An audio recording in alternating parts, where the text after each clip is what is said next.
మన ప్రాథమిక హక్కులను కాపాడే రాజ్యాంగంలో 2 పవర్ఫుల్ ఆర్టికల్ ఏంటో తెలుసా? అవే ఆర్టికల్ 12 మరియు 13. ఆర్టికల్ 12 ప్రకారం రాజ్యం అంటే కేవలం ప్రభుత్వం మాత్రమే కాదు. 12 క్లాస్ 1 కేంద్ర ప్రభుత్వం మరియు పార్లమెంట్. 12 క్లాస్ 2 రాష్ట్ర ప్రభుత్వాలు మరియు అసెంబ్లీలు. 12 క్లాస్ 3 మున్సిపాలిటీలు, పంచాయతీలు.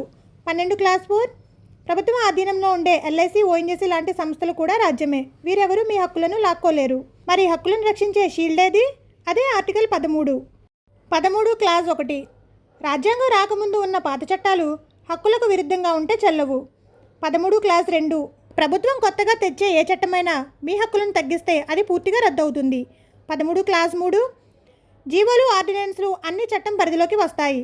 13 క్లాస్ 4 రాజ్యాంగ సవరణలు చేసిన బేసిక్ స్ట్రక్చర్ మార్చలేరు. హక్కులను కాపాడి ఈ చట్టాల గురించి ప్రతి ఒక్కరూ తెలుసుకోవాలి. ఇలాంటి మరిన్ని ఇంట్రెస్టింగ్ ఇన్ఫర్మేషన్ కోసం ఇప్పుడే లైక్ అండ్ సబ్స్క్రైబ్ చేయండి.